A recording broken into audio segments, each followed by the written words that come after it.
서울 강남구 한복판 고층 아파트 23층에 자리한 김민호의 집. 오후 6시. 퇴근길의 분주함이 저물어가는 시간입니다. 거실 전체를 비추는 따뜻한 황색 조명 아래 4인 가족이 둘러앉은 식탁에서는 오늘도 평범하지만 소중한 일상이 펼쳐지고 있었습니다. 숟가락과 젓가락이 그릇에 부딪히는 소리가 리듬감 있게 울리고 가족들의 은은한 웃음소리가 집안 곳곳에 스며들었습니다. 민호는 어제 받아온 종합건강검진 결과지를 식탁 한켠에 놓고 가족들을 둘러보았습니다. 그의 얼굴에는 약간의 걱정과 함께 가족을 향한 깊은 사랑이 스며 있었죠. 최근 회사에서 스트레스가 많았던 터라 혹시나 하는 마음에 받은 정밀 검사에서 예상치 못한 소견이 나왔던 것입니다. 민호가 차분한 목소리로 말을 꺼냈습니다. 여보, 얘들아, 잠깐 얘기할 게 있어. 영숙은 국그릇을 조심스럽게 식탁 위에 내려놓으며 걱정스러운 표정을 지었습니다. 여보, 무슨 일이야? 표정이 좀 심각한데? 현우는 젓가락을 멈추고 아버지를 바라봤습니다. 아빠, 혹시 건강검진 결과 때문이에요? 민호는 잠시 침묵했습니다. 창밖으로는 도시의 불빛들이 하나둘 켜지기 시작했고 거실 안은 고요했지만 따뜻한 온기가 감돌았습니다. 에어컨의 미세한 작동 소리와 시계의 째깍거리는 소리만이 정적을 채웠죠. 그는 가족들의 걱정스러운 눈빛을 받으며 천천히 입을 열었습니다. 응, 큰 문제는 아니야. 다만 의사 선생님이 희귀 유전 질환 가능성을 언급했어. 워낙 드문 경우라서 가족력을 확인해 보는 게 좋겠다고 하더라고. 지혜가 관심 있는 표정으로 물었습니다. 유전 질환이요? 그게 뭔데요? 평소 생물학에 관심이 많았던 지혜는 호기심 어린 눈빛으로 아버지를 바라봤습니다. 하지만 영숙의 얼굴에는 순간 미묘한 변화가 스쳤습니다. 마치 오래전 기억이 불현듯 떠오른 듯한 표정이었죠. 그녀의 손이 무의식 중에 물컵을 꽉 움켜쥐었고 살짝 떨리는 것을 애써 숨기려 했습니다. 밖에서는 저녁 시간에 교통소음이 은은하게 들려왔고 아파트 복도에서는 다른 집 아이들의 뛰노는 소리가 메아리쳤습니다. 이틀 후 가족들은 강남의 한 대형 종합병원을 찾았습니다. 로비 천장의 높은 공간에서 울리는 발걸음 소리와 안내 방송이 웅웅거렸고 소독약 냄새가 코끝을 스쳤습니다. 유전학과 진료실 앞 대기실에서 호명을 기다리는 동안 가족들은 각자 다른 생각에 잠겨 있었습니다. 수연 의사의 진료실은 깔끔하고 현대적이었습니다. 벽면 가득한 의학 서적들과 각종 인증서가 걸려 있었고 컴퓨터 모니터에서 나오는 희미한 윙윙거리는 소리가 들렸습니다. 수연 의사가 차분하고 전문적인 톤으로 설명했습니다. 유전자 검사는 생각보다 간단합니다. 구강 내벽에서 세포를 채취해서 DNA를 분석하는 거죠. 가족 모두의 유전적 연관성을 확인하면서 질환 위험도를 평가할 수 있습니다. 하얀 진료실 안에서 형광등의 밝은 빛이 가족들을 비추었고 의료용 면봉으로 뺨 안쪽을 살짝 문지르는 것만으로도 평생의 유전 정보를 읽어낼 수 있다는 현대 과학의 놀라운 발전을 실감할 수 있었죠. 현우가 검사를 받으며 신기하다는 표정으로 말했습니다. 이거 완전 CSI 드라마 같네요. 정말 이런 걸로 다 알 수 있어요? 수연 의사가 미소를 지으며 답했습니다. 네. DNA는 거짓말을 하지 않죠. 정확도가 99.99% 이상입니다. 그 순간 영숙의 손끝이 미세하게 떨렸습니다. 아무도 눈치채지 못한 작은 변화였지만 그녀의 내면에는 20년 전의 기억이 파도처럼 밀려오고 있었습니다. 영숙의 마음속에서는 설마, 그때 일이 이렇게 다시 나타날 줄이야. 라는 생각이 맴돌았지만 겉으로는 아무렇지 않은 표정을 유지했습니다. 진료실 밖에서는 간호사들의 발걸음, 소리와 환자를 부르는 목소리가 간간히 들려왔고 병원 특유의 조용하면서도 분주한 분위기가 감돌았습니다. 민호가 조심스럽게 물었습니다. 결과는 언제 나오나요? 수연 의사가 달력을 확인하며 답했습니다. 보통 5일에서 7일 정도 걸립니다. 정확한 분석을 위해서는 시간이 필요하거든요. 다음 주 목요일쯤 연락드리겠습니다. 병원을 나서는 가족의 발걸음은 가벼웠습니다. 아직은 모든 것이 단순한 건강검진의 연장선이라고만 생각했으니까요. 병원 로비에서 들리는 사람들의 웅성거림과 자동문이 열리고 닫히는 소리, 그리고 밖으로 나가자 마주한 서울 한복판의 차량 소음과 지하철 운행 소리가 일상의 평범함을 상기시켜 주었습니다. 하지만 운명은 이미 그들을 향해 다가오고 있었습니다. 영숙만이 혼자 무거운 마음을 안고 걸었고 그녀의 발걸음에서는 다른 가족들과는 다른 긴장감이 느껴졌습니다. 지하철 역사로 내려가는 계단에서 들리는 발걸음 소리가 마치 시간을 되돌리는 북소리처럼 울렸습니다. 검사 결과를 기다리는 5일은 평소보다 길게 느껴졌습니다. 민호는 회사에서도 집중이 잘 되지 않았고 키보드를 두드리는 소리도 평소보다 어색하게 들렸습니다. 사무실의 프린터가 돌아가는 소리, 동료들의 전화 통화 소리, 복사기의 작동음까지 모든 것이 신경에 거슬렸죠. 그는 자꾸만 과거의 기억들을 되짚어보게 되었습니다. 민호의 마음속에서는 20년 전의 일들이 파편처럼 떠올랐습니다. 영숙과 결혼하기 전, 그리고 현우가 태어났을 때의 기억들이 혼란스럽게 엉켜 있었죠. 혹시 그때 놓친 무언가가 있었던 걸까요? 사무실 창밖으로 보이는 서울 시내의 빌딩들이 평소와 다르게 무겁고 차갑게 느껴졌습니다. 한편 집에서는 영숙이 밤마다 뒤척이며 잠을 이루지 못했습니다. 침실의 시계가 째깍거리는 소리가 유난히 크게 들렸고 밖에서 들려오는 새벽 청소차의 소리와 이른 아침 조깅하는 사람들의 발걸음 소리까지 모든 것이 신경에 거슬렸습니다. 그녀는 베개 위에서 뒤척이며 20년 전의 기억을 되짚어 보았습니다. 현우와 지혜만이 평소처럼 학교 생활을 이어갔지만 예민한 지혜는 집안 분위기에 미묘한 변화를 감지하고 있었습니다.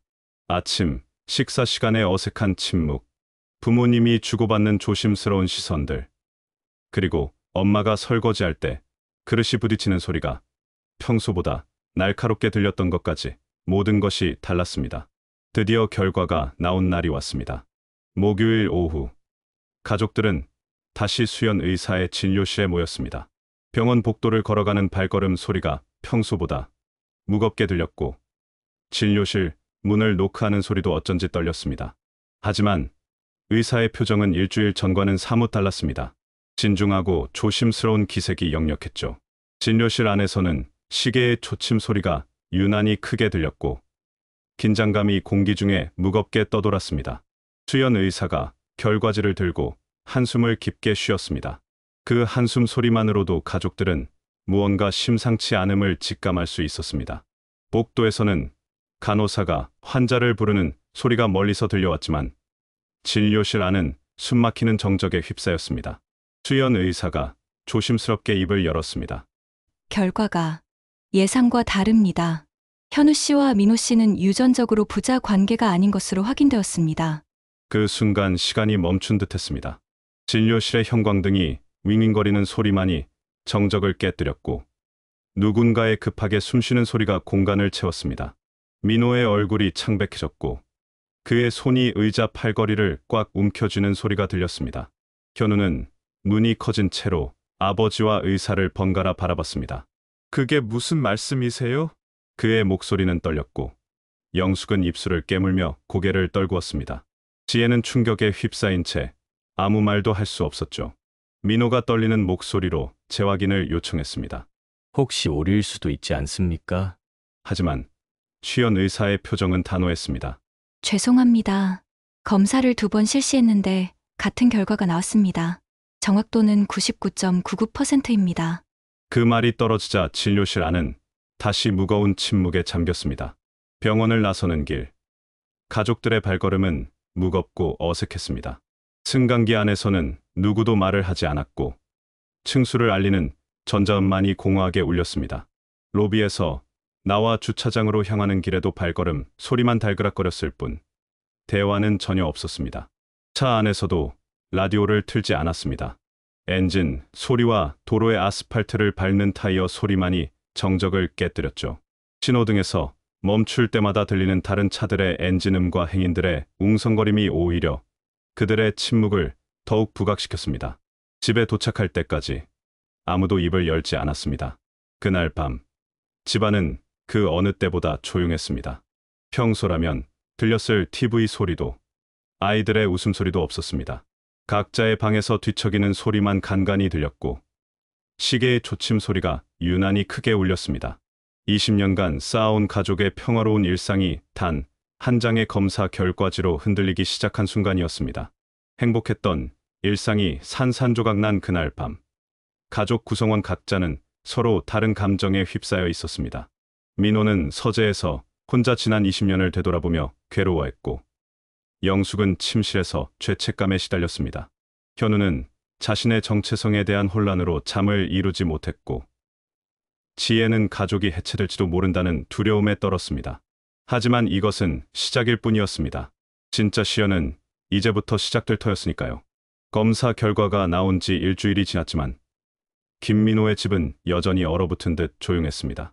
아침 식탁에서는 수저가 그릇에 부딪히는 소리만 작게 울렸고, 평소 가족의 대화로 가득했던 거실은 TV 소리마저 꺼진 채 정적에 휩싸여 있었습니다. 각자의 방에서 들려오는 것은 뒤척이는 소리뿐. 그 누구도 먼저 말을 꺼내려 하지 않았습니다. 민호는 매일 아침 면도하면서 거울 속 자신의 얼굴을 바라봤습니다. 그 얼굴에서 현우와 닮은 점을 찾으려 애썼지만 검사 결과를 알고 난 후로는 모든 것이 의심스럽게만 느껴졌습니다. 화장실에서 들리는 물소리조차 평소보다 크고 메마르게 들렸죠. 19년 동안 내가 키운 아이가 내 아들이 아니라고? 그의 속삭임은 타일 벽에 부딪혀 공허하게 메아리쳤습니다. 영숙은 새벽마다 부엌에 나와 혼자 차를 끓였습니다. 주전자에서 김이 모락모락 올라오는 소리와 함께 20년 전의 기억들이 선명하게 떠올랐습니다. 민호가 해외 출장으로 3개월간 집을 비웠던 그 시절. 외로움과 우울함 속에서 저지른 실수가 이렇게 돌아올 줄은 꿈에도 몰랐던 것입니다. 그녀는 찻잔을 들고 창가에 서서 새벽 풍경을 바라봤습니다. 아직 어둠이 가시지 않은 하늘 아래로 일찍 출근하는 사람들의 발걸음 소리가 들렸고, 멀리서 청소차가 지나가는 소리가 울렸습니다. 만약 그때 내가 다르게 행동했다면. 하지만 후회는 이미 늦었습니다. 찻잔을 입에 댔지만 목구멍이 메어 삼킬 수가 없었죠. 일주일째 되던 저녁, 현우는 더 이상 참을 수 없었습니다. 그는 방 문을 거칠게 열고 거실로 뛰쳐나왔습니다. 문이 벽에 부딪히는 둔탁한 소리가 집안 전체에 울렸고, 지혜는 깜짝 놀라 책에서 고개를 들었습니다. 현우의 눈에는 분노와 절망이 뒤섞여 있었습니다. 이제 그만해요! 일주일 동안 이 집은 장례식장 같았어요! 현우의 목소리가 거실 천장에 울렸습니다. 아빠도 엄마도 아무 말 안 하고 나만 바보처럼 혼자 고민하고 있잖아요. 그의 주먹이 소파 팔걸이를 내리치는 소리가 둔중하게 울렸습니다. 민호가 서재에서 나와 현우를 바라봤습니다. 아들의 울먹이는 목소리를 듣자 가슴이 찢어지는 것 같았습니다. 현우야, 아니에요. 이제 아빠라고 부르면 안 되는 거죠? 현우의 목소리가 떨렸습니다. 검사 결과가 틀렸다면 다시 검사하면 되고, 맞다면 진실을 말해주세요. 이렇게 애매하게 두지 말고요. 영숙이 부엌에서 나와 아들을 바라봤습니다. 그녀의 손이 앞치마를 꽉 움켜쥐고 있었고, 숨소리가 가빠지는 것을 느낄 수 있었습니다. 현우가 어머니를 향해 소리쳤습니다. 엄마는 뭔가 알고 있는 것 같은데 왜 말 안 해요? 저 혼자만 모르게 두는 거예요? 그 순간 지혜가 조용히 말했습니다. 오빠, 그만해. 하지만 현우는 멈추지 않았습니다.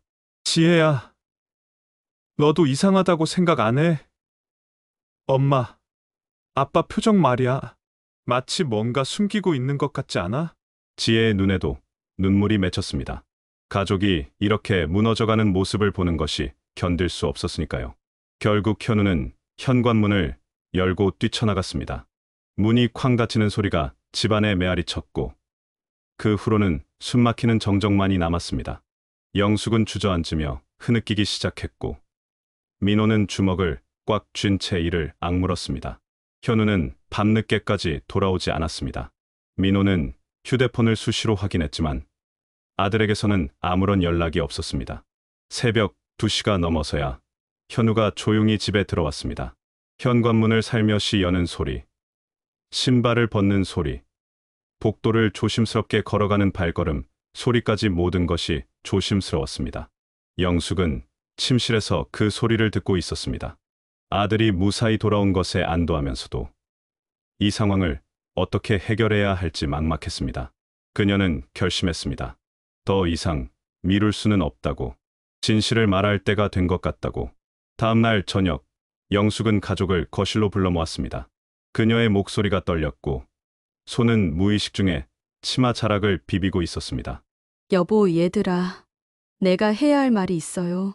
거실의 시계가 째깍거리는 소리만이 정적을 깨뜨렸습니다. 민호가 소파에 앉으며 아내를 바라봤습니다. 영숙의 표정에서 뭔가 중대한 일이 일어날 것 같다는 예감이 들었습니다. 현우와 지혜도 긴장한 채 어머니를 바라봤죠. 영숙이 깊게 숨을 들이쉬고 떨리는 목소리로 말을 시작했습니다. 현우가 태어나기 전에 있었던 일이에요. 그녀의 목소리는 점점 작아졌습니다. 아빠가 해외 출장으로 3개월 동안 집을 비웠을 때 저는 혼자서 너무 외롭고 힘들었어요. 영숙의 눈에서 눈물이 흘러내렸습니다. 거실 안은 숨막히는 침묵에 휩싸였습니다. 에어컨의 윙윙거리는 소리만이 들렸고 현우의 숨소리가 점점 거칠어지는 것을 느낄 수 있었습니다. 영숙이 계속 말했습니다. 그때 제가 잘못된 선택을 했어요. 단 한 번의 실수였지만 그 때문에 현우, 얘가 태어났을 때부터 계속 의심하며 살아왔어요. 현우의 얼굴이 창백해졌습니다. 그럼 저는 정말 아빠 아들이 아닌 거예요?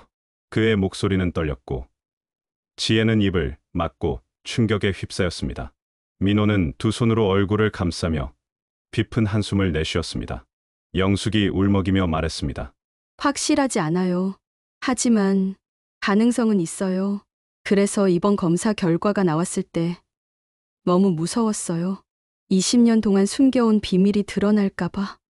그녀의 고백은 가족 모두에게 충격을 주었습니다. 현우가 일어나며 소리쳤습니다. 그럼 지금까지 제가 살아온 게 뭐예요? 거짓말 위에 세워진 인생이었단 말이에요? 그의 주먹이 벽을 내리치는 소리가 울렸습니다. 19년 동안 아빠라고 불렀던 게 잘못된 거였어요? 민호가 벌떡 일어나 현우의 어깨를 잡았습니다. 현우야, 그건 아니다. 내가 내 아들인 건 변하지 않아. 하지만 현우는 아버지의 손을 뿌리쳤습니다. 아니에요. 이제 확신할 수 없잖아요. 그의 목소리에는 분노와 절망이 뒤섞여 있었습니다. 그날 밤, 집안은 그 어느 때보다 조용했습니다. 하지만 그 정적은 평화로운 것이 아니라 폭풍 전의 고요와 같았습니다.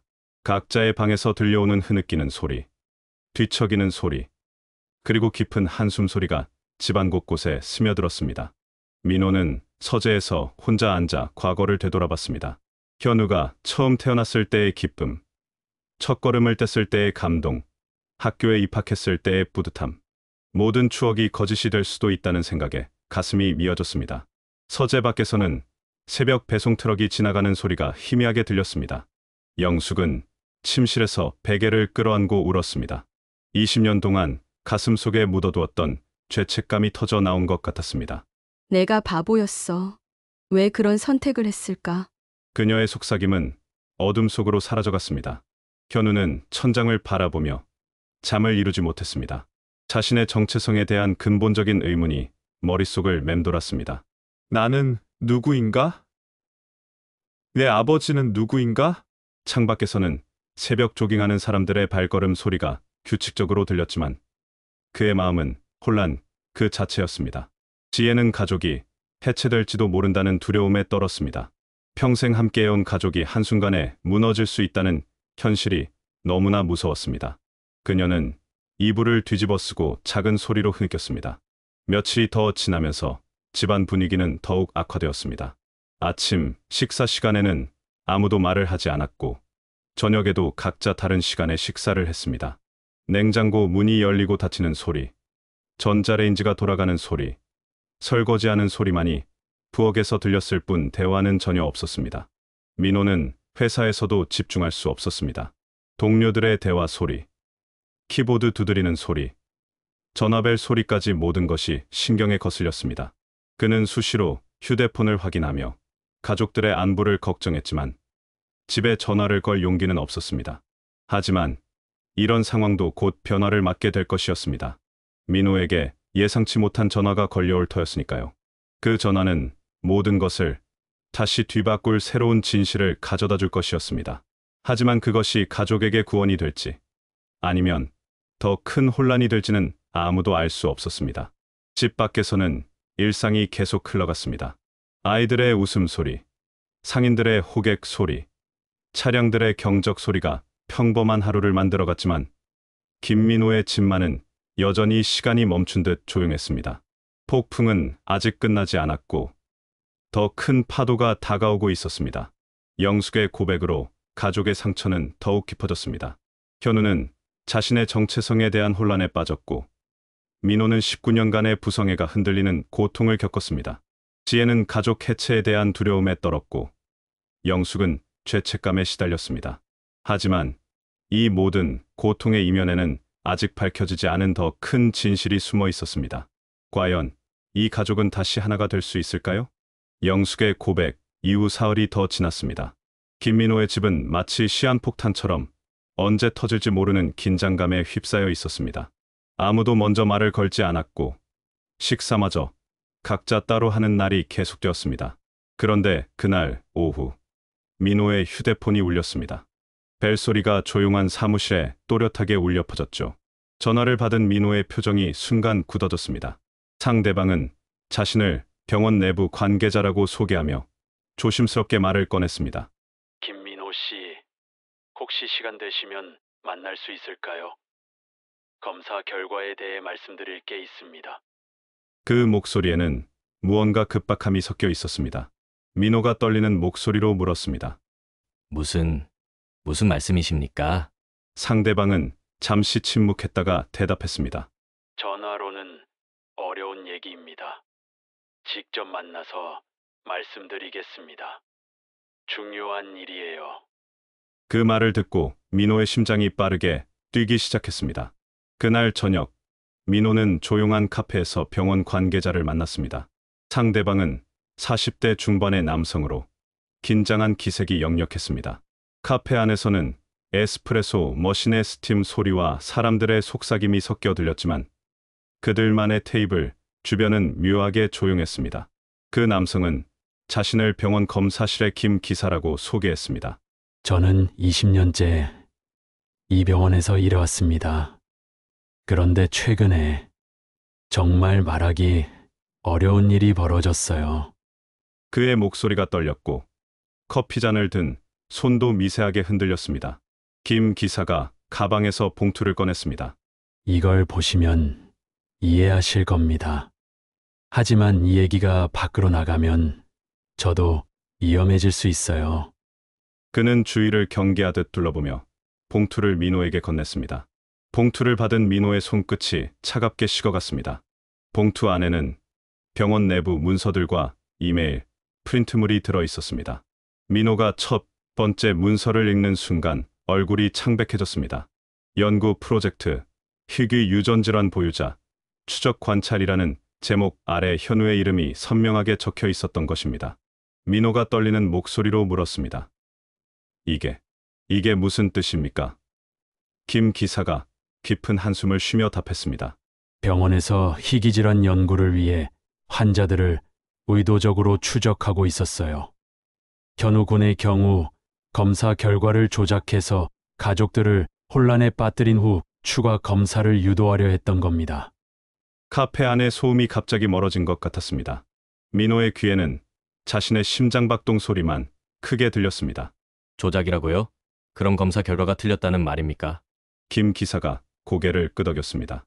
네, 실제로는 현우 군이 김민호 씨의 친아들이 맞습니다. 하지만 연구팀에서 데이터를 조작한 거예요. 민호는 충격에 휩싸여 말을 잇지 못했습니다. 지난 2주 동안 가족이 겪은 모든 고통이 병원의 비윤리적 행위 때문이었다는 사실을 알게 된 것입니다. 왜 이런 짓을 했습니까? 김 기사가 분노에 찬 표정으로 답했습니다. 연구비 때문이에요. 희귀질환 환자를 더 많이 확보해야 정부 지원금을 받을 수 있거든요. 민호의 주먹이 테이블을 내리치는 소리가 카페에 울렸습니다. 주변 사람들이 잠깐 돌아봤지만 민호는 신경 쓸 겨를이 없었습니다. 그럼 우리 가족이 이렇게 고생한 게 다 헛된 일이었다는 말이군요. 그의 목소리에는 분노와 안도감이 뒤섞여 있었습니다. 집으로 돌아온 민호는 가족들을 긴급히 불러 모았습니다. 거실에 모인 가족들의 표정은 모두 어둡고 지쳐 있었습니다. 하지만 민호의 얼굴에는 2주 만에 처음으로 희망의 빛이 보였습니다. 여보, 얘들아, 중요한 얘기가 있어. 그의 목소리에는 전에 없던 확신이 담겨 있었습니다. 영숙이 조심스럽게 물었습니다. 여보, 무슨 일이에요? 현우와 지혜도 아버지를 바라봤습니다. 민호가 봉투를 테이블 위에 올려놓으며 말했습니다. 검사 결과가 조작된 거였어. 병원에서 연구 목적으로 우리를 속인 거야. 순간 거실이 정적에 휩싸였습니다. 현우가 어리둥절한 표정으로 물었습니다. 조작이요? 그게 무슨 말이에요? 민호가 문서들을 보여주며 자세히 설명했습니다. 병원의 비윤리적 연구, 의도적인 데이터 조작, 그리고 진짜 검사 결과까지 모든 것을 말했습니다. 현우의 눈에 눈물이 맺혔습니다. 그럼 정말 아빠 아들이 맞는 거예요? 민호가 아들을 끌어안으며 답했습니다. 그래, 넌 내 아들이야. 처음부터 끝까지 내 아들이었어. 부자가 안고 우는 모습을 보며 지혜도 눈물을 흘렸습니다. 하지만 영숙의 얼굴에는 여전히 죄책감이 남아 있었습니다. 검사 결과는 조작이었지만 자신의 과거 실수는 여전히 진실이었으니까요. 민호가 아내의 손을 잡으며 말했습니다. 여보, 과거는 과거야. 우리 모두 실수할 수 있어요. 중요한 건 지금 우리가 다시 하나가 되는 거예요. 다음 날 아침, 민호는 변호사, 기자, 그리고 시민단체 관계자들과 함께 병원을 찾아갔습니다. 병원 로비에 들어서자마자 기자들의 플래시가 터졌고 시민단체에서 준비한 환자 기만 병원 규탄 현수막이 펼쳐졌습니다. 병원 직원들이 당황하며 웅성거리는 소리가 로비 전체에 울렸습니다. 병원장실 문이 거칠게 열리며 민호 일행이 들어섰습니다. 병원장은 갑작스러운 상황에 당황하며 말을 더듬었습니다. 이게 무슨 일입니까? 변호사가 차갑게 말했습니다. 환자 기만과 의료 데이터 조작 혐의로 형사고발장을 제출하러 왔습니다. 동시에 기자들이 카메라를 돌리기 시작했습니다. 민호가 분노에 찬 목소리로 소리쳤습니다. 제 가족이 2주 동안 지옥 같은 시간을 보낸 게 당신들의 연구비 때문이었다고요? 병원장이 변명하려 했지만 민호는 멈추지 않았습니다. 19년 동안 키운 아들을 의심하게 만들고 아내가 죄책감에 밤마다 울게 만든 게 당신들의 욕심 때문이었다고요? 변호사가 내부 문서들을 책상 위에 던지며 말했습니다. 이 모든 증거가 있습니다. 연구비 확보를 위한 환자 데이터 조작, 무단 연구 대상자 선정, 가족 파괴 방조, 의료법, 개인정보보호법, 연구윤리 위반까지 수십 가지 혐의입니다. 병원장의 얼굴이 창백해졌습니다. 그때 수연 의사가 급하게 병원장실로 뛰어들어왔습니다. 하지만 그녀의 표정에서 당황함을 읽을 수 있었습니다. 원장님, 밖에 경찰이. 실제로 복도에서 경찰들의 발걸음 소리가 들려왔습니다. 수사영장을 들고 온 경찰들이 병원장실로 들어오는 소리가 위압적으로 울렸습니다. 경찰관이 병원장에게 말했습니다. 의료법 위반 및 사기 혐의로 긴급 체포합니다. 수갑이 채워지는 소리가 차갑게 울렸고 병원장은 그제야 사태의 심각성을 깨달았습니다. 아니에요. 저는 몰랐어요. 연구팀에서 임의로. 하지만 경찰은 들어주지 않았습니다. 동시에 다른 경찰팀은 연구팀장과 관련 의사들을 체포하러 갔습니다. 병원 복도 곳곳에서 수갑이 채워지는 소리와 체포되는 의사들의 변명 소리가 울렸습니다. 저는 시키는 대로만 했어요. 연구팀장 지시였어요. 하지만 그 누구의 변명도 받아들여지지 않았습니다. 병원 로비에 모인 기자들 앞에서 민호가 인터뷰했습니다. 이 병원은 환자를 연구 재료로 봤습니다. 제 가족의 행복을 산산조각냈습니다. 다른 환자들도 이런 피해를 당하지 않도록 끝까지 싸우겠습니다. 그의 절절한 호소가 생방송으로 전국에 방영되었습니다. 그날 저녁 뉴스는 이 사건으로 도배되었습니다. 충격, 대형 병원 유전자 검사 조작 사건, 환자 기만한 의료진 줄줄이 체포, 연구비 욕심에 가족 파괴시킨 병원이라는 제목들이 모든 방송사에서 나왔습니다. 병원 앞에는 분노한 시민들과 피해자 가족들이 모여 규탄 집회를 열었습니다. 병원은 하루아침에 사회적 매장을 당했습니다. 환자들이 줄줄이 전원하기 시작했고 직원들도 사표를 내며 떠났습니다. 병원 주식은 폭락했고 협력 업체들도 계약을 해지했습니다. 20년간 쌓아온 명성이 단 하루 만에 무너진 것입니다. 가장 충격적이었던 것은 내부자들의 증언이었습니다. 김 기사뿐만 아니라 다른 직원들도 용기를 내어 증언에 나섰습니다. 이런 일이 한두 번이 아니었어요. 다른 환자들도 피해를 봤을 겁니다. 양심의 가책을 느꼈지만 말할 용기가 없었어요. 병원의 조직적 범죄 행위가 낱낱이 드러났습니다. 정식 재검사는 국제적으로 공인받은 다른 병원에서 투명하게 진행되었습니다. 검사 과정 하나하나가 가족들에게 설명되었고 모든 절차가 공개되었습니다. 결과는 명확했습니다. 현우는 100% 민호의 친아들이었습니다. 결과를 듣는 순간 가족 모두가 눈물을 흘렸습니다. 2주 동안의 악몽이 끝난 것입니다. 진료실에서 나와 병원 로비에서 서로를 꼭 끌어안았습니다. 주변 사람들의 시선은 신경 쓰지 않았습니다. 가족이 다시 하나가 된 기쁨이 모든 것을 압도했으니까요. 현우가 아버지에게 말했습니다. 아빠, 죄송해요. 의심했던 제가 바보였어요. 민호가 아들의 머리를 쓰다듬으며 답했습니다. 아니야. 내 잘못이 아니야. 누구라도 그럴 수 있었어. 지혜도 가족의 품에 안기며 말했습니다. 우리 가족 다시 행복해질 수 있죠? 영숙이 남편의 손을 잡으며 말했습니다. 여보, 저도 다시는 비밀 없이 살겠어요. 우리 가족을 위해서요. 민호가 아내의 손을 꽉 잡으며 답했습니다. 우리 모두 새 출발해요. 더 강한 가족이 되어봐요. 집으로 돌아오는 길. 가족의 발걸음은 2주 전과는 완전히 달랐습니다. 가볍고 즐거웠죠. 차 안에서는 오랜만에 라디오가 켜졌고 현우와 지혜의 웃음소리가 울렸습니다. 집에 도착해서는 오랜만에 온 가족이 함께 저녁 식사를 했습니다. 식탁에서 들리는 소리들이 달랐습니다. 숟가락과 젓가락이 그릇에 부딪히는 소리, 국을 떠먹는 소리, 그리고 무엇보다 가족들의 대화 소리와 웃음소리가 집안 가득 퍼졌습니다. 2주 동안 얼어붙었던 집이 다시 따뜻해진 것입니다. 민호가 말했습니다.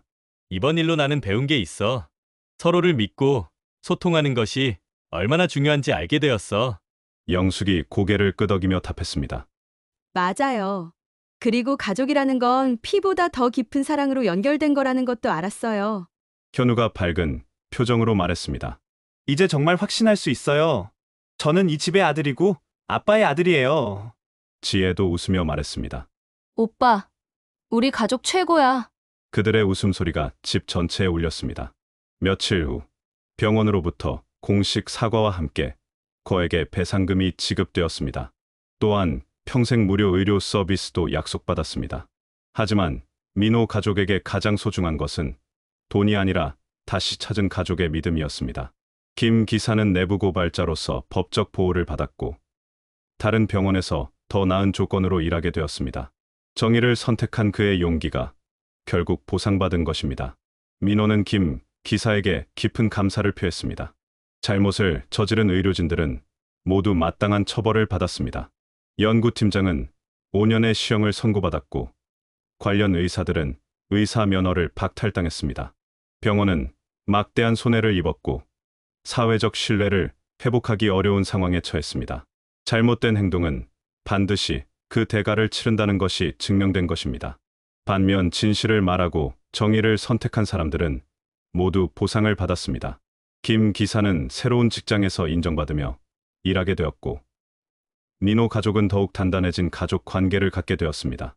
선한 행동은 선한 결과로, 잘못된 행동은 그에 맞는 처벌로 이어진다는 자연스러운 인과응보가 실현된 것입니다. 그로부터 한 달 후, 김민호의 집은 완전히 예전의 모습을 되찾았습니다. 아니, 예전보다 더 따뜻하고 행복해졌습니다. 시련을 겪고 난 후 더욱 소중함을 알게 된 가족의 사랑이 집안 곳곳에 스며들어 있었습니다. 저녁 식사 시간, 가족들은 서로의 하루 이야기를 나누며 웃었습니다. 현우는 대학교에서 유전학을 전공하기로 결심했습니다. 이번 경험을 통해 의료윤리의 중요성을 깨달았기 때문입니다. 지혜는 가족의 소중함에 대한 글을 써서 학교 100일장에서 상을 받았습니다. 민호와 영숙은 부부 상담을 받으며 서로를 더 깊이 이해하게 되었습니다.